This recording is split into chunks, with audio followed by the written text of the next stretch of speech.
Good evening, folks, and welcome to the Tommy Williams Show. My apologies to our guest, Dr. Geoffrey Mount. He's a returning guest of ours, a returning family member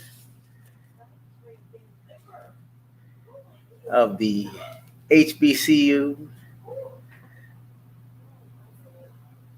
acclaimed Hampton University. Also my alpha brother. Can't say enough kind words about this gentleman here, but it is a delight to have him come back. He's going to weigh in on some things that we've discussed in the past on my podcast, Tommy Williams Show. He's a emergency room physician, doctor. He's also an author. He's definitely cutting edge of his game and his profession with regard to making split-second decisions, and he'll speak to us about that as well. So many of you here on YouTube, the YouTube channel, haven't gotten a chance to meet the good doctor yet. But without further ado, I'd like to bring him up so we could start our discussion. And thank you very much for having him.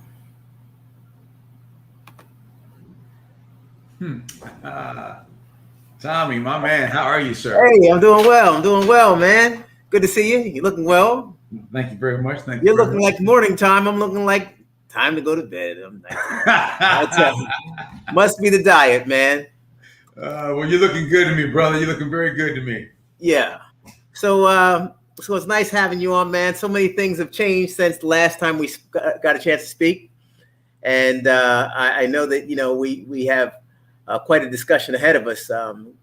Quite some things politically have changed, with regard to our new administration. And hence a lot of other nuances have altered as well along the journey. So, but it's nice having you. I guess we could start off by saying, how are things out your way? Where are you located again, Geoffrey? I am in Bowie, Maryland, and that's where the entire family is born and raised here. Born and raised in Bowie, Maryland. Fantastic. Got some great crabs out that way. If you're a crab lover, just so happen me and my son are not big crab lovers. Oh, wow. I know everyone's always shocked. Hey, man. Okay, so let's get this thing started, man. Let's dig into what on your end, without me even asking questions. I have plenty of things I want to ask you, but how are things going in Bowie, Maryland, with regards to the pandemic and local government and how things are moving forward? Things open or closed still, or what's happening? Thank you very much for the question, and Tommy. Thank you very much for having me on your show again. I was excited to be here. As relates to Maryland, Maryland's doing quite well, but we had a very proactive governor as well. In the city of Bowie, because I live within the county of Prince George's County, and they're very connected to the governor, they are doing extremely well. Our percentage of positivity is less than 2%. Ideally, you want to be less than 5%. We have plenty of vaccines, and right now we are still continuing our social distancing, wearing our masks. We're not completely open, but we are slowly opening. There's limited indoor dining, which I think is the right thing to do, because technically, while things may be opening up, we're really not sure where this virus is going to go. Okay. Again, really not sure where this virus is going to go. And do most people in the medical field, from your take, feel the same way, or do people feel confident? Because it seems like politicians are now the new doctors. They're wearing hats, so many hats, and I can't tell. I mean, I don't know if they have their prerequisites or being a doctor or what. Our governor, for instance, we're down in South Florida, Florida in general. He's now gone to no mask required in the state. And I'm nervous about that. I'll be honest with you. We gotten vaccinated maybe about a month ago, finished with our second vaccination. Feeling pretty good. It adds an extra layer of comfort. And I think that is what you should feel once getting vaccinated. While the experts do their job at finding out the path and where we are with things. But I still wear my mask, and I feel comfortable wearing my mask. And I ask that other people in my proximity wear their mask as well. And they say, "Well, you're vaccinated." Yeah, but you know, we don't know. This is brand new. I mean, this is something that we're just dealing with. We're still dealing with it. It's not gone. We're still dealing with it and trying to work through unanswered questions. So it's just so disheartening because you know, seeing the numbers and seeing the spikes and all that's going on over the past year, and having politicians, you know, abruptly come up with their plan to get their budgets in order, because that's what's happening. You know, it's just the economy. They're looking at the economy and not the mortality. So I'm sorry. I just, you know, I feel so strongly about, you know, the decision that was rendered within our dear state here down in Florida, and it's unfortunate because the school systems are being affected and everything else. They're considering taking things down to the vaccination age of 12, so preteens. And, what do you think about all this that's taking place? Well, I think the reason why you had a lot to say, because you're a very wise man. There's a lot going on in Florida, but your words of wisdom came out early, and they are politicians. They are not. I'm gonna say it again. They're not physicians. There is not one piece of academic evidence-based literature to support the stopping of wearing of masks whatsoever. I would highly encourage people across the world, across this country, to continue to wear your mask. Look to the national public officials like CDC, Surgeon, the Surgeon General. And I'll be honest with you, the most independent site that I found is the John Hopkins site. But just because a politician says something doesn't make it true. So I would highly encourage people to continue to wear your mask. Here's why. Even if you're vaccinated, and by the way, great job for being vaccinated, Tommy. Great job for everyone for being vaccinated. But the vaccinations are not 100% protective against COVID. And what we also know is that with these new strains, especially this India strain, which is soon going to start to take over, the vaccinations are even less effective. Currently, the main strain that is dominating in this country is the UK strain.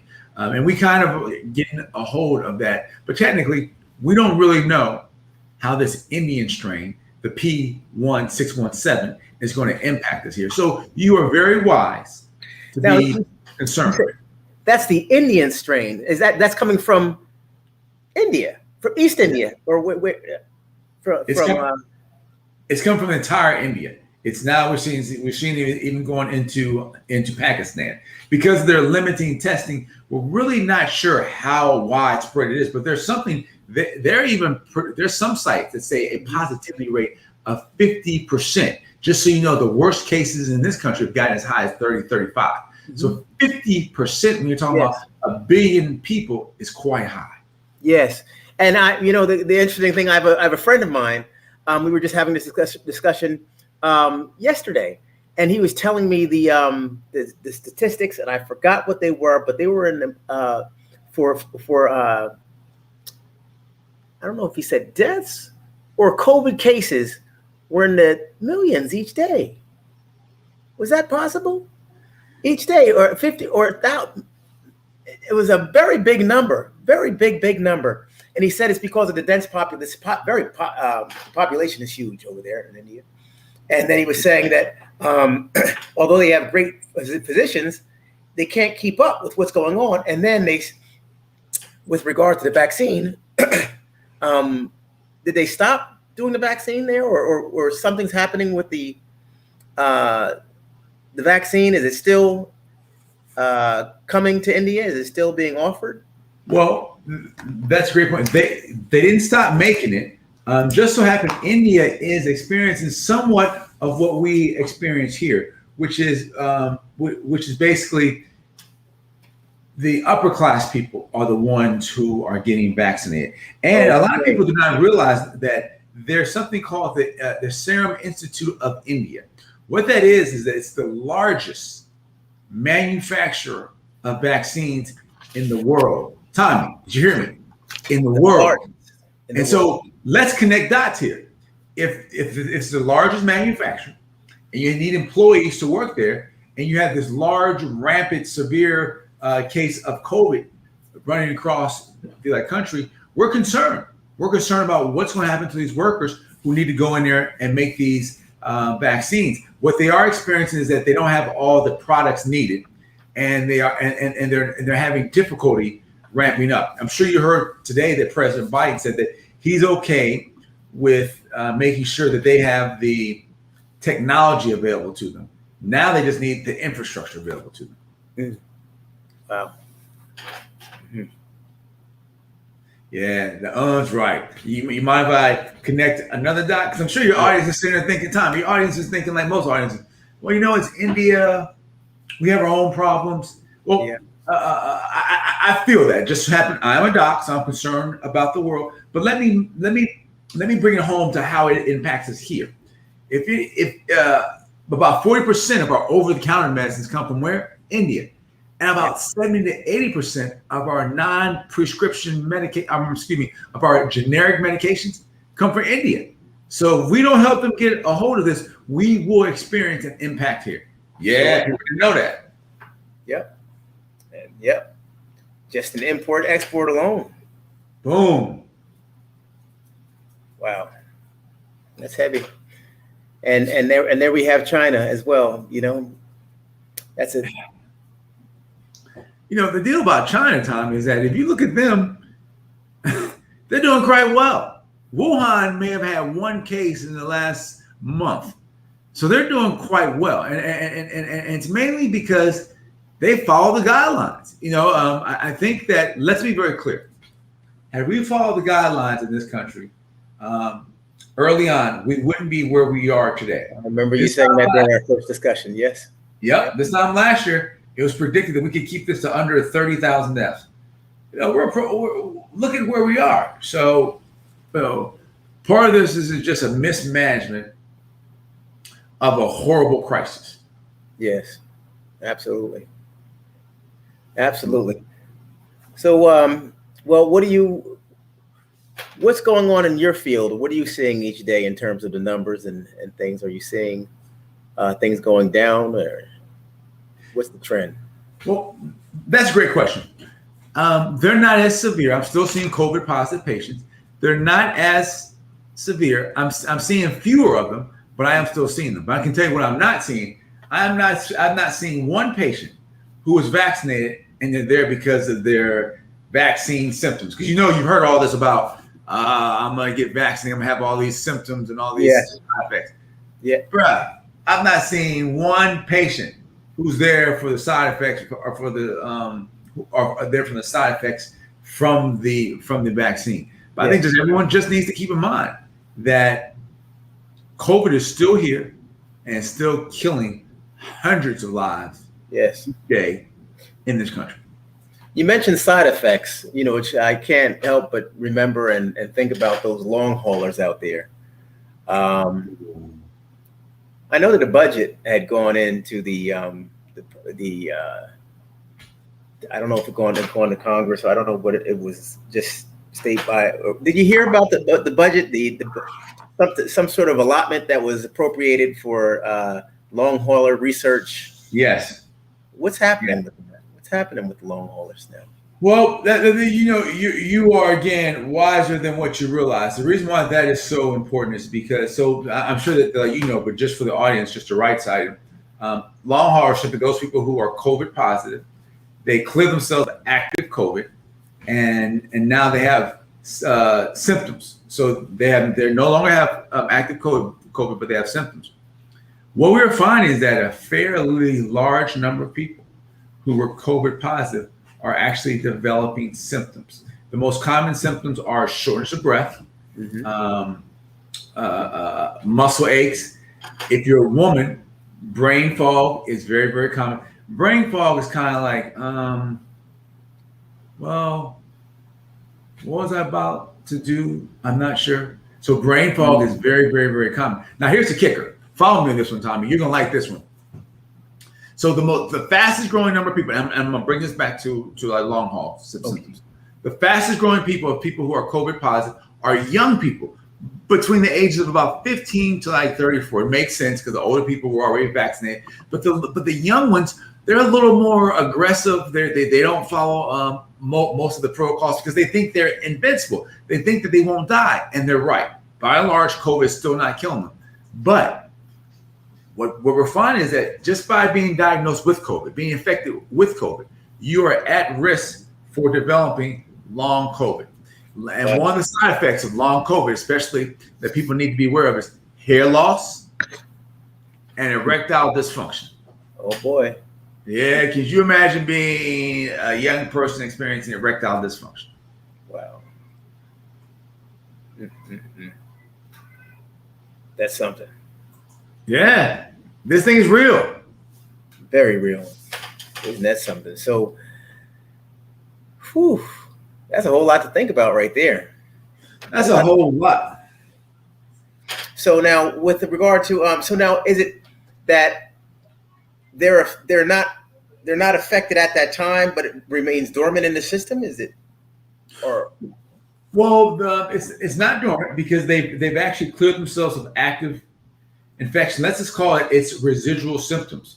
We do think that the mechanism is some form of inflammation, and we don't know how long these people will keep their symptoms. One of the mental health issues as relates to having COVID is that you may develop a long haul, and some of those times that leads to depression, anxiety, increased post-traumatic stress, and obsessive compulsive disorder. Those could all be a part of long haul symptoms.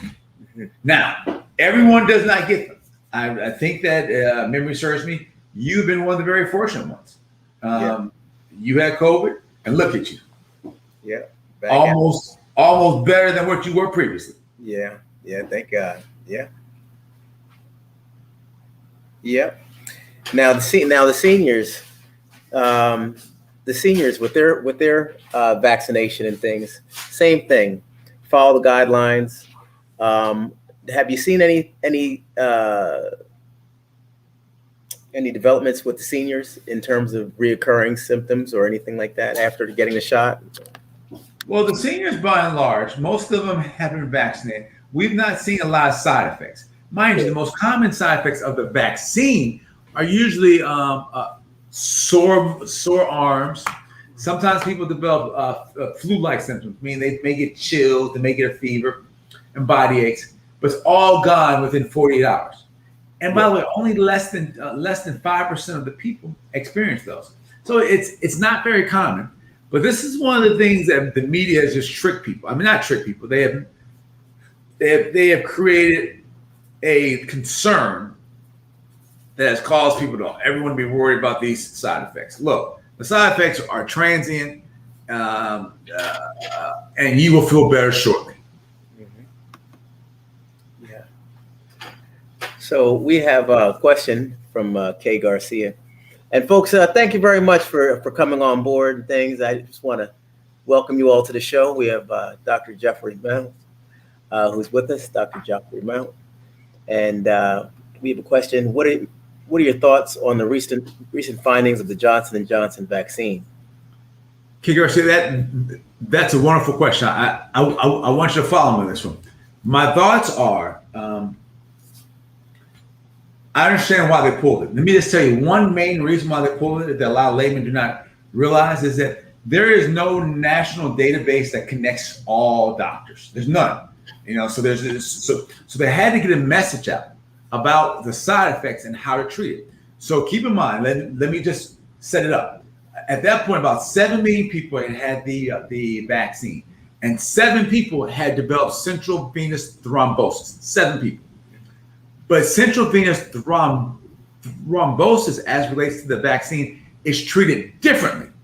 And they had to let physicians know. One of the best ways of letting people know that is you had to stop it, and that gave them time to connect all of us. Now let's go to that.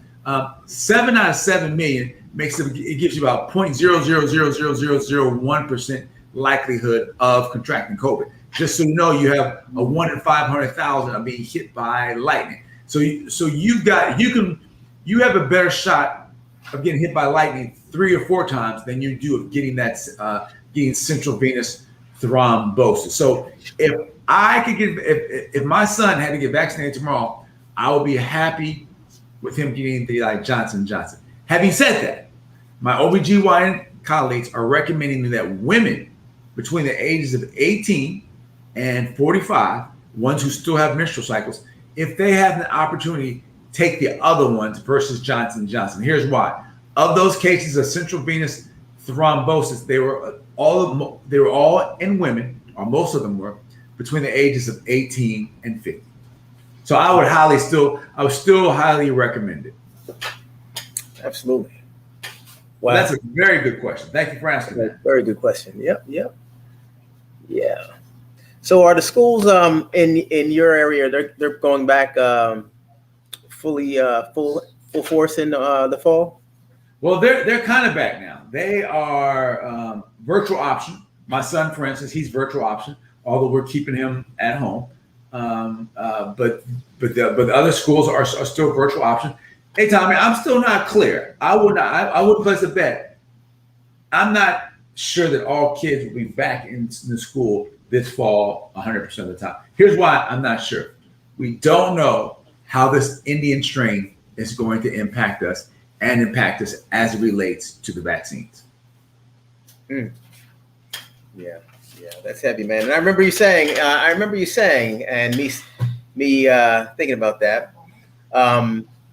You were saying that you weren't looking to send your child back to school. I remember the last conversation, and now I see why. Before I was thinking, well, some students, for socialization. I remember we talked about that, and for the social skills and things. But you know what? There won't be any socialization if you're dealing with mortality or decrease in mortality. So I think it was a good decision. I actually passed that word along by the good doctor. Your suggestion that students shouldn't race to go back. This hybrid model I think is very good in terms of parents having the luxury of being able to make that decision. Instead of it being mandated and students be held back or pigeonholed because they're not being truant, being intruent. So no, you're right, and I don't want parents out there listening to feel bad that if you guys send your kids to that school. So if you guys send your kids to that school, you just send them. Just make sure that they follow the protocols of the school. But what's very essential is that they wear their mask while in school. Absolutely. So if you have COVID, I think we spoke about this. This was some questions that I actually had taken offline earlier. If you already had COVID, what are the chances of you getting it again once you're vaccinated? Is it something that's reoccurring, or the vaccine is to thwart off any chance of you getting it again? You've asked a few different questions in there, so let me deal with them. So if you have COVID, the chances of you getting COVID again it would not be surprising if you got COVID again. What we have found out is that people who've had COVID and develop a natural immunity, that's good for about 90 days. Therefore, it's not unreasonable for you to contract COVID again. Now, if you've had COVID and you've been vaccinated, it doesn't guarantee you again that you won't contract COVID. Yes. But even if you do, our studies are very, very clear that your symptoms are going to be much milder and that you're going to less likely need to go to the hospital. Hence, vaccinations, they are definitely helpful, and they're the reasons why we are currently experiencing a decline in this country. And don't get me wrong, Tommy, because people are like, first of all, I'm not sure everybody heard you. I'm a Hampton graduate. I'm an alpha, former NAACP president, married to a black woman and got a black son. And I say all that till I say, my push for the vaccine is not a blind push. I recognize that there are some concerns and there are some risks, but I also recognize that you can contract COVID today. Hear me, Tommy, today, and be dead in 14 days. So you got to buffer that, and I view this through a different lens. I'm the guy in the ER who's putting the tube down your throat, who's telling family members what's going on, who's holding those patients' hands. So I view it through a different lens. But I'm one of those who I'm in favor of people being vaccinated. Yeah. Well, there's still some symptoms. China Black says, why do some people who had COVID in the past still have no taste, or still going on without any taste? That's a great question, China. It's one of the long haul symptoms. So don't forget, let's define long haul. You had COVID and you cleared yourself of active COVID, but your taste still has not come back. That's one of the long haul symptoms. So you have long haul COVID. Problem is, we don't know when it's going to come back, and technically we're not sure it's going to come back. The feeling is it's going to come back, but we're not sure. Now, just as a side note, if you've never had loss of taste in the past, and you've never had that happen to you, and suddenly you're somewhere, you're out about, you're home, and you experience loss of taste, you should immediately isolate until you can get COVID tested, because that's one of the hallmark signs. It's not definitive, but it's one of those signs that you see loss of taste, you're thinking COVID until proven otherwise. Well, so tell me, now segueing over to split decision. I know you've written a book, and I'd like for you to explain what exactly split decision making is all about. Thank you very much. And this even ties into COVID. Let me just set it up. I am a decisions expert as well as a crisis expert. I go around the world. I teach executives, teams, how to manage crisis, how to make decisions, especially split-second decisions. And look, we all make about 35,000 decisions every day. Most of those are mundane and don't even matter, such as what color tie to put on, what color pencil to use, what to wear, what to eat. Most of them don't even matter. They're inconsequential. But about 1% to 2% of those are life-changing and life-altering.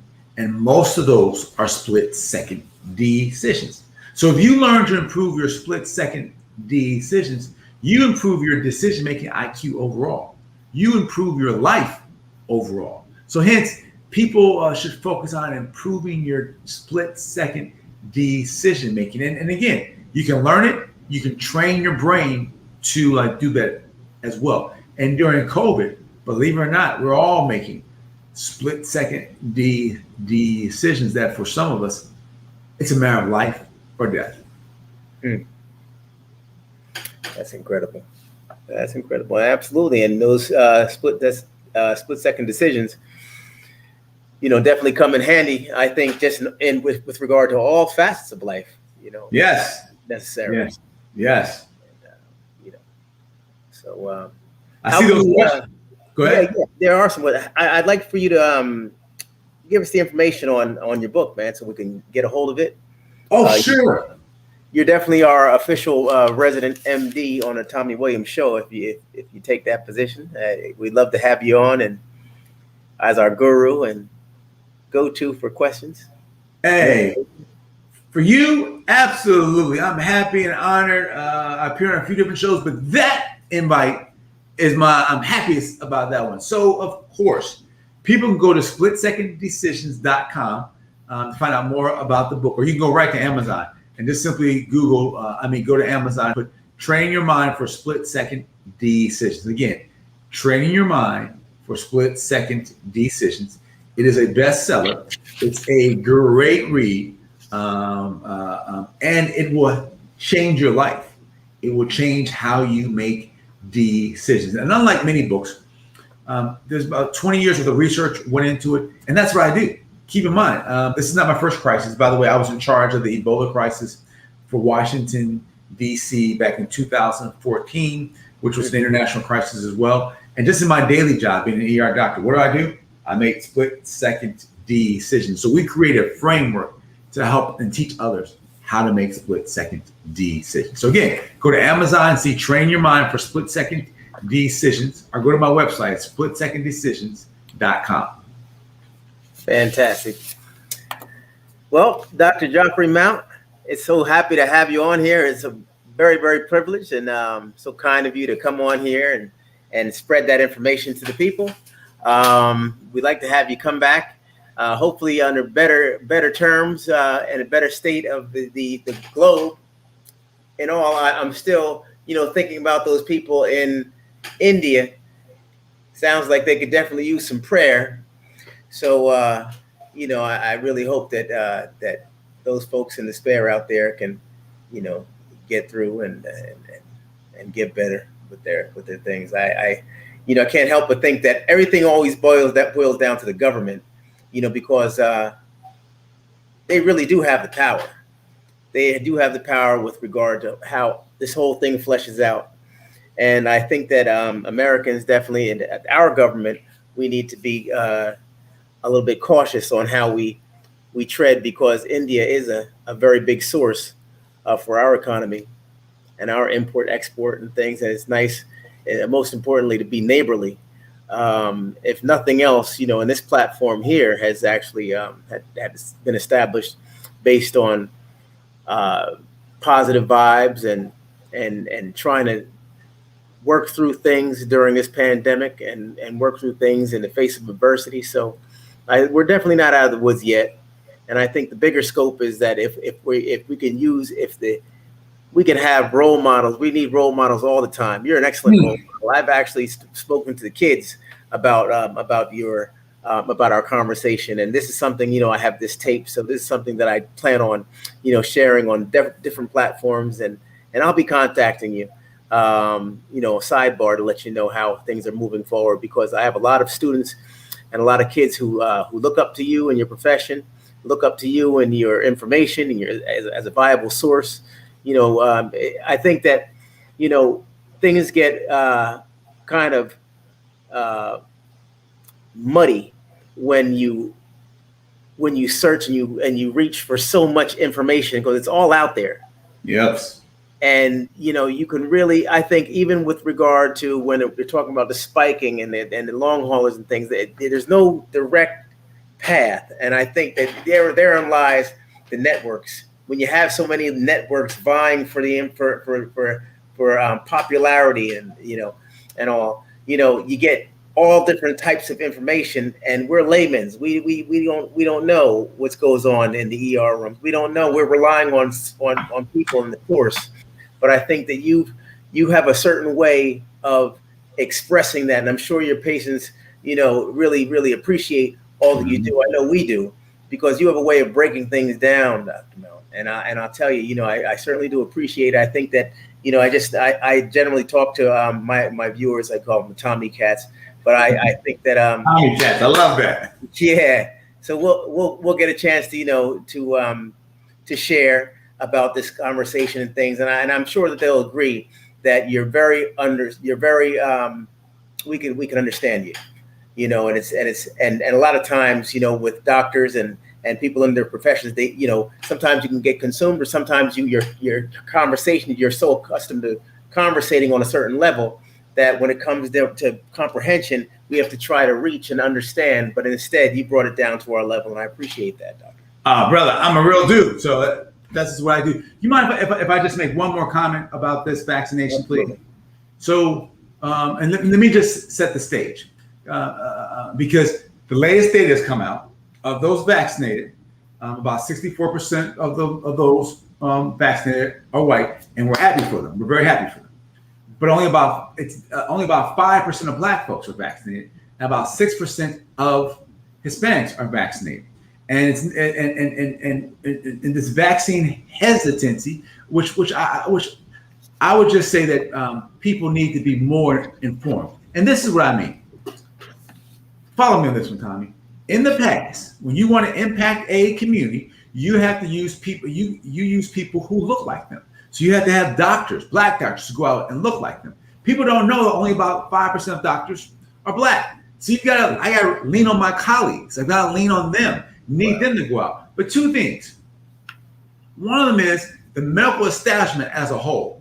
We owe Black folks an apology, not just for the Tuskegee experiment, because that's where everyone leans on. And that's unfortunate. But what it really is how the medical establishment treats you today. The studies are very clear. This isn't just me talking and preaching. The studies are very clear. They make us wait longer. We see different primary care doctors within the same network. They give us less pain management. They don't treat our heart attacks as well if you are a Black woman. So we owe you an apology because we've not treated you well. But during this crisis, during this COVID crisis, we have to ask you to have some kind of faith in us, to like lean towards us. And to my colleagues who need to go out and spread the word. Look, just because you're a doctor, people are not going to listen to you. People don't listen to you until you know how much you care. Follow me on this one, Tommy. One way of showing how much you care is you can't just go out and put your white coat on and say, hey, listen to me. No, you have to show how much you care. There's a lot of social justice issues going on, which we as a medical community should be speaking out about. They'll let communities know how much we care and will make them more inclined to listen to it. Because after all, we are all, truly, all in this together. That's right. Amen on that. Yes, absolutely. Well, thanks again for coming on. You left us with plenty of sidebar conversations. We're going to continue our discussion here on the channel. And I just want to thank you again for coming on. We'll get back and circle back with you. All righty. You have a wonderful night. God bless you and the family. And thank you very much for having me. Okay, brother, man. Great job. Thank you very much. Appreciate it. You take care. Bye-bye. Bye-bye.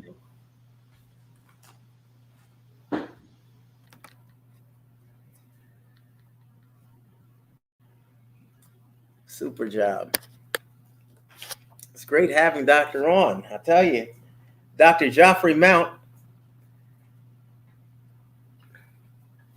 So, folks, I'm hoping you're enjoying the interview and the conversation. Thank you so much for you all joining in. You know, and Boogie came over just in time, I guess, for the conclusion of our interview, and here he came. So, all right, let me.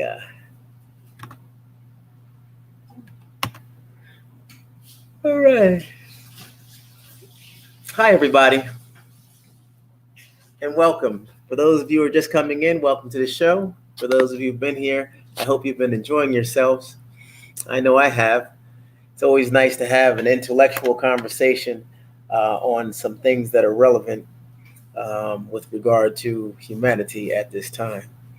You know, so many times, you know, I could just get on here and talk about positive vibes all day, noon, and night.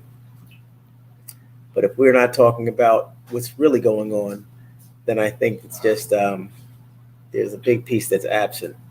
And it's just nice to be on here, or to have been on here with someone who's qualifiable and capable, very well capable of having that kind of discussion with us and educating us on some things that we may not know and need to know. It is very frustrating, you know, and it was just laid down the other day by our governor here in Florida, that there be no more mandation of masks. So there's no longer a need or any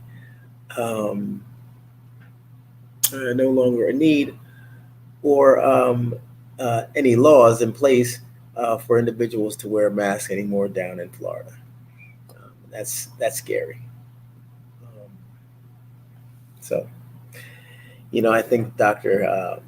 Mount came right on time to kind of shed some light on things. Unfortunately, I wish that the people who need to hear this information, I wish that they were able to hear it, like the politicians. And I'm sure they do know it. I'm sure they do hear it. But unfortunately, the budget, the economy, you know, their term in office just, I guess, reigns supreme in this matter.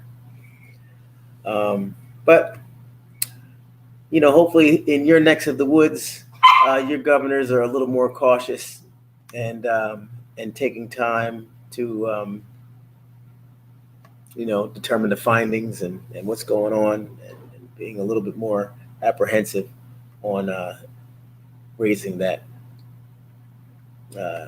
requirement of masks.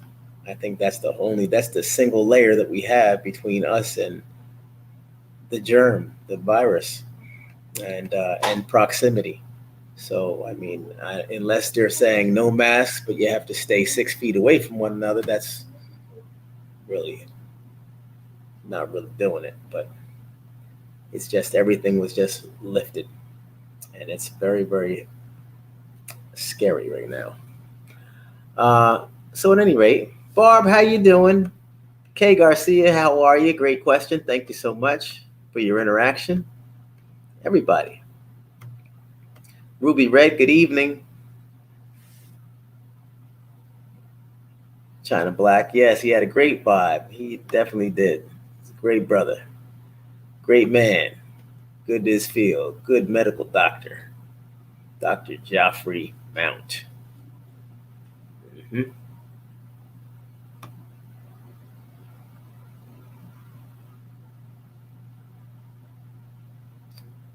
Stacy Ames, thank you so much.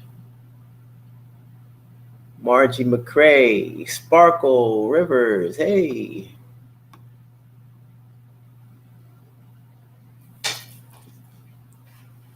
Roots Reggae, nice to see you.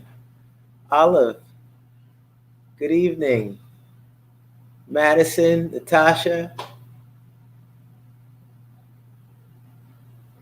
and user ZXCBN, good evening. And thank you for the comment. I knew that he was going to probably circle back and talk about um, the Tuskegee experiment, and lo and behold, he did. So that was a super comment that you have made. Thank you.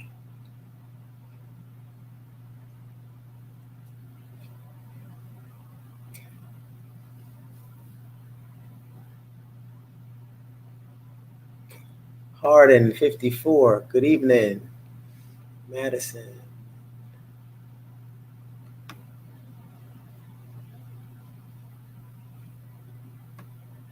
Fantastic. Thank you, folks. Let me get back down to the bottom here.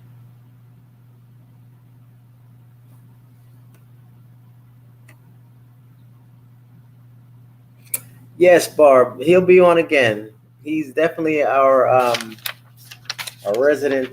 resident MD. You know, I'm trying to put some things and some people in place.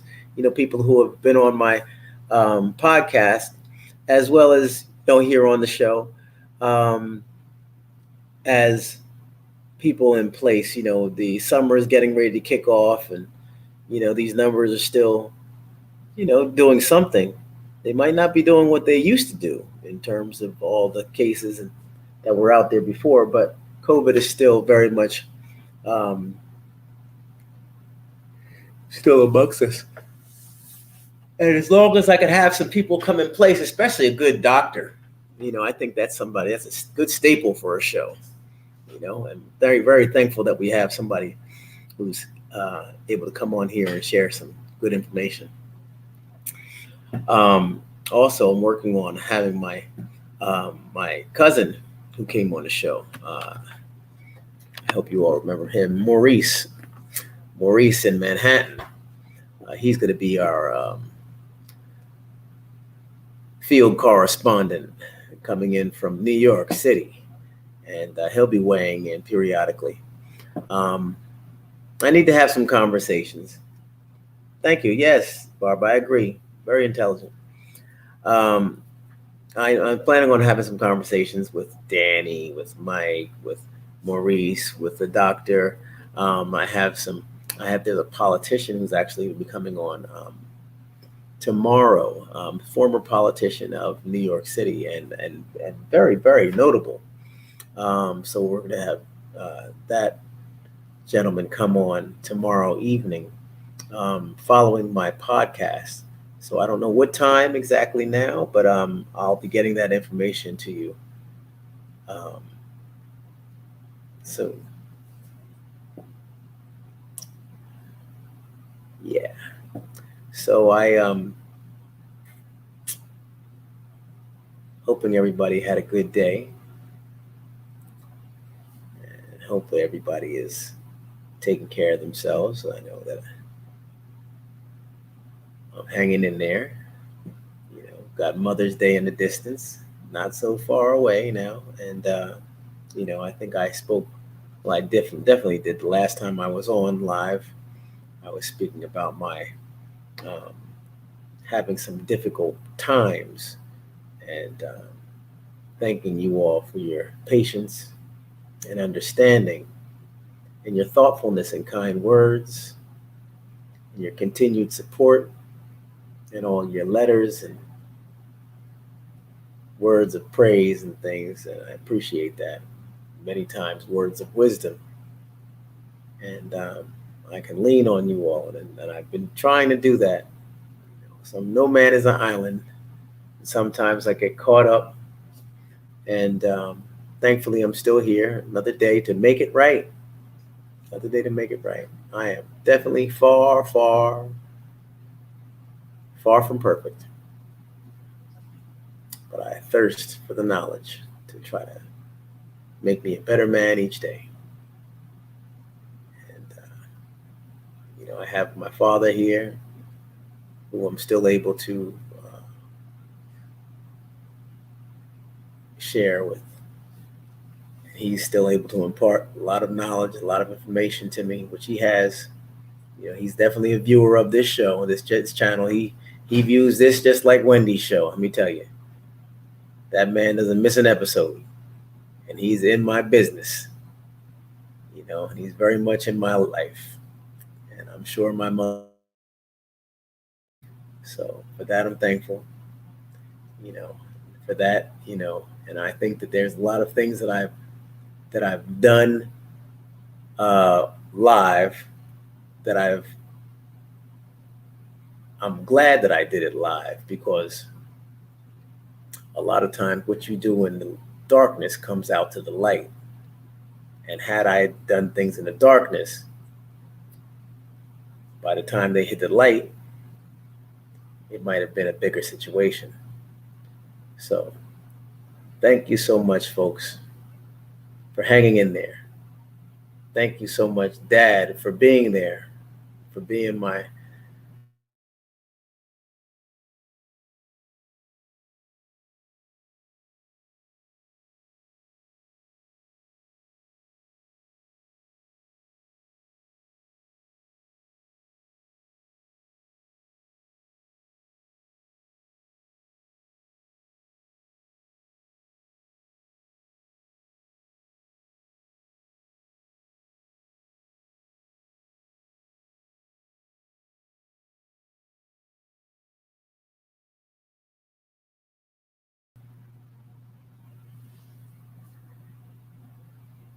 mentor and role model. Isn't that crazy? I was knocked out of the feed. And I was like, I can't believe it. And I was like this, it clicked me off. But thank you so much, everybody. Yeah.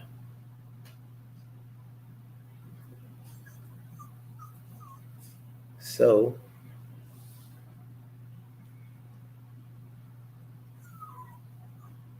yeah, I've got Boogie over to the side over here. No, no, nope.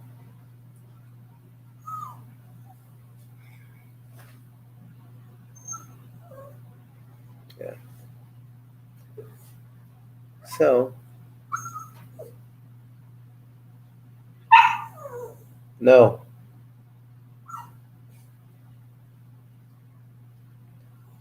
trying to be a little more assertive with the fella.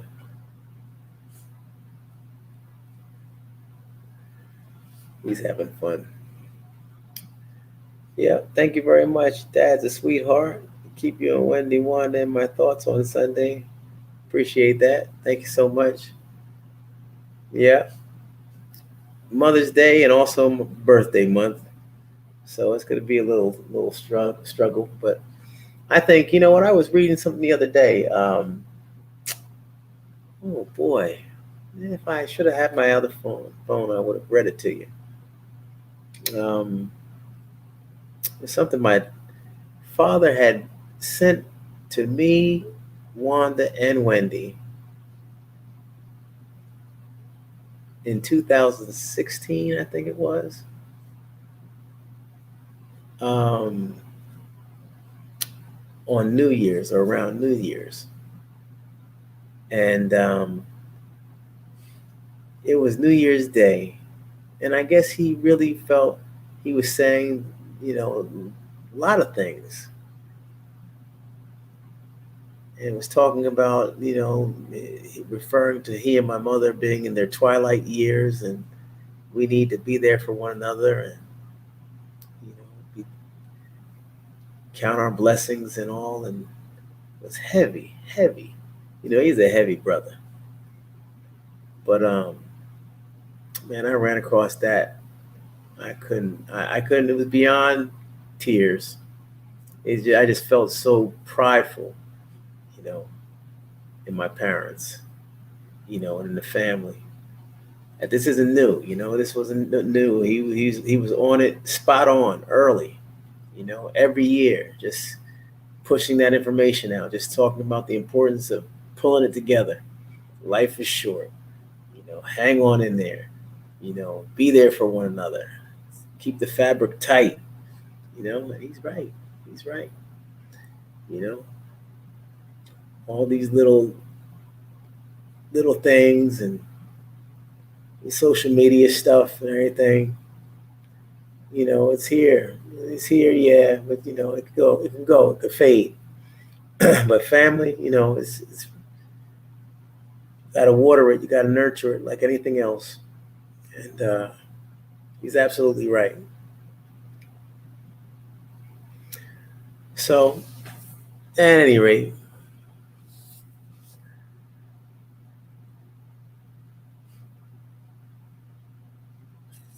what we got going here?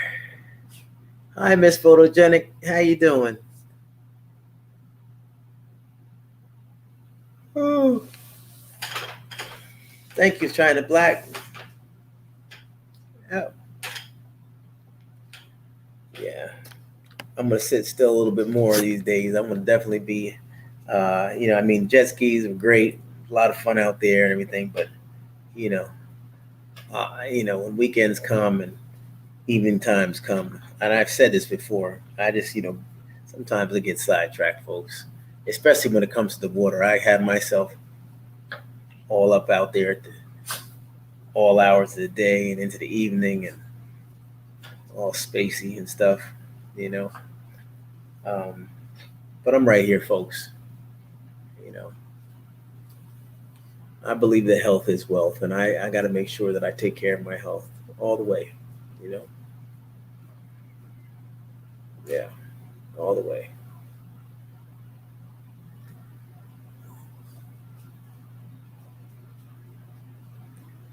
Thank you, Natasha. Thank you, China Black. Thank you. Thank you.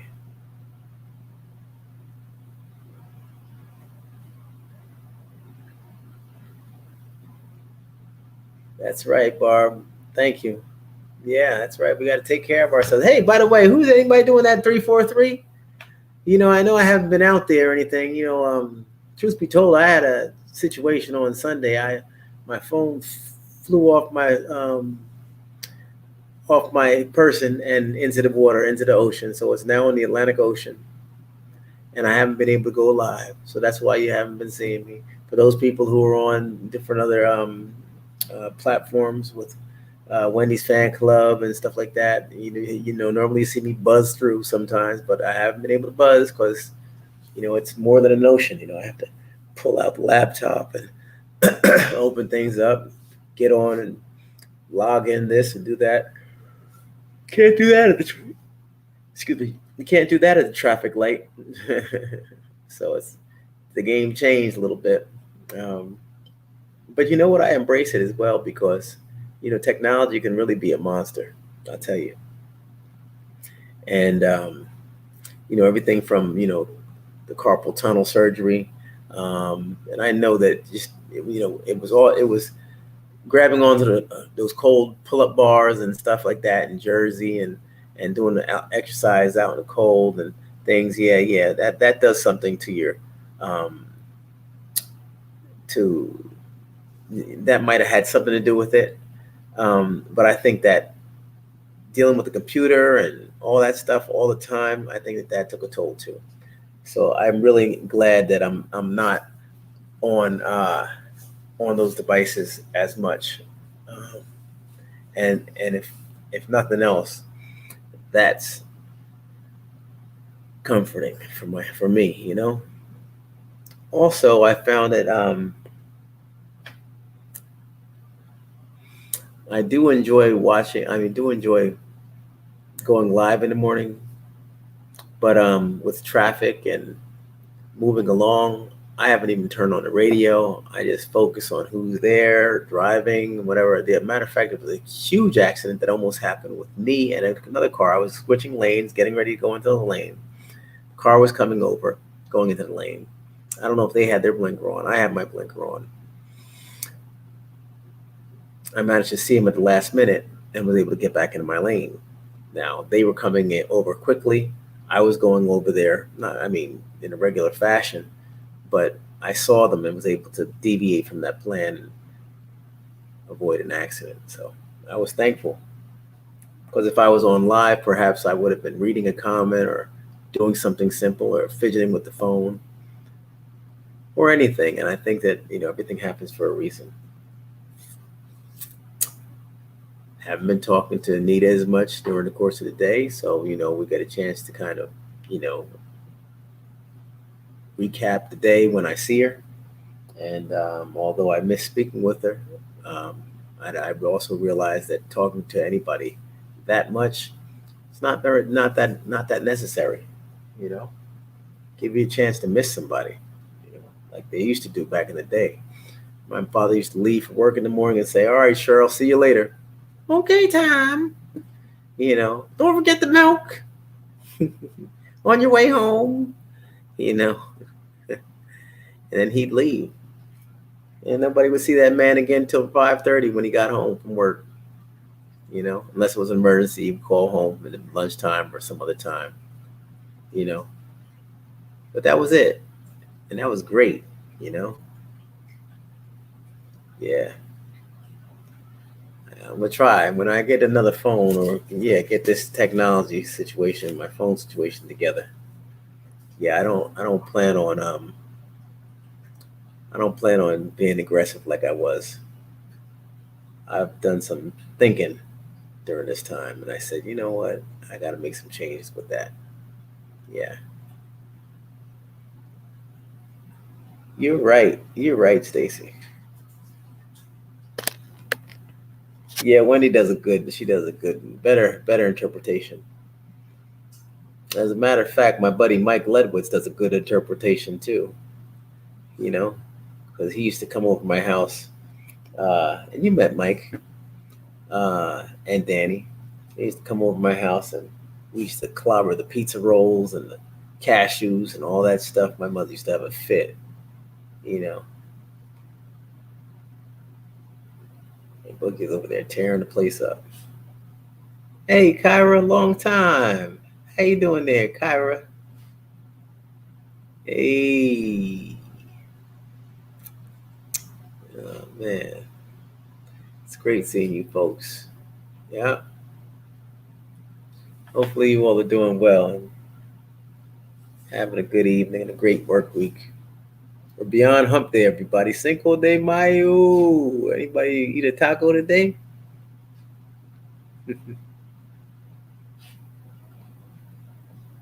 I stopped long ago.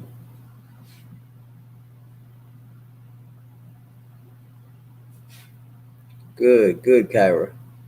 Good stuff. Tell Denny I said, hey. Yeah, nothing like good friends. Yeah. Okay, folks. Well, look, I'm gonna go ahead and shut this down. Grab myself a little something to eat because I haven't eaten anything. I did eat a little something, but I'm gonna go ahead and. We do miss you when we don't see you, but we want you to stay healthy. Absolutely, Barb. Sure will. I'm putting it all together. I'm gonna be here more often, and I'm gonna be healthy when I come, and I'm gonna be positive and do all the things that I say I'm gonna do. I'm gonna do. A lot of times, I can't be positive if I'm taking myself to a negative space, right? And then putting it out there. be different if and you know what, I part of me says, damn it, why did I go live and show my ass like that? But then the other part of me says, because that's who you are, Tommy. You know, you're not one to hide. You know, if people know you, they're going to know you.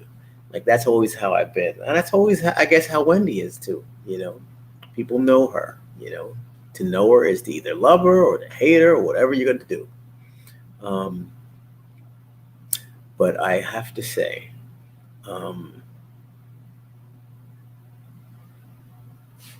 it gives the ownership. It gives that. It puts the burden back on me to practice what I preach. And I don't want to give up the throne, and I don't want to give up the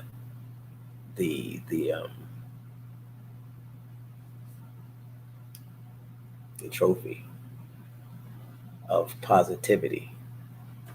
I don't want to relinquish that. You know, I earned it for many years. I remain positive, always. The positive far outweighs the negative when it comes to me, and anybody who knows me can tell you that. Always positive. I always try to be positive, but there are those times. You know, and these times have been coming more often now than they were because of all that I've been dealing with, and then all that I haven't been dealing with at the same time. I haven't been mourning maybe properly. I haven't been communicating with the individuals who are here for me, you know, and I've been just keeping closed in and just trying to push forward and, you know, and not exercise the ability, you know, the conversation and things that I could have had. So anyway, okay, folks. With that, thank you, Kyra. We had a great time tonight with our resident MD, Dr. Geoffrey Mount. We definitely will see the likes of him again sometime soon. Thank you so much, everybody, for coming on.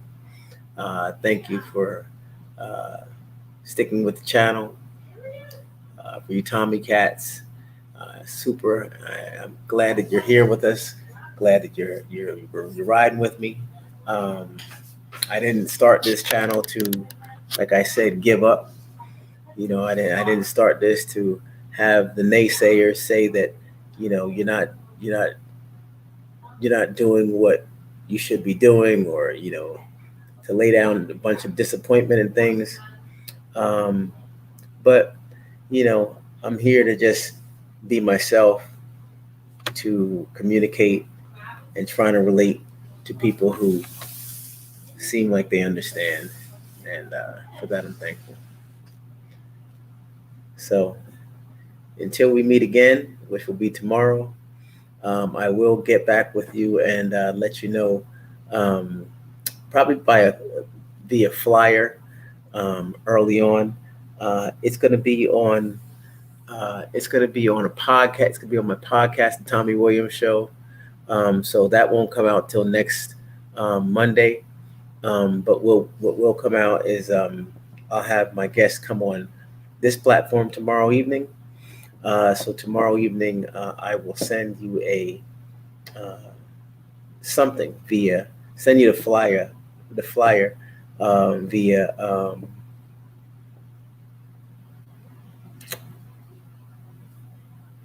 community page maybe, or some sort of heads up. I'll let you know. All right. Tiffy Love. Hey, how you doing? Whichever way you grieve, whichever way you need to grieve is the proper way. All right.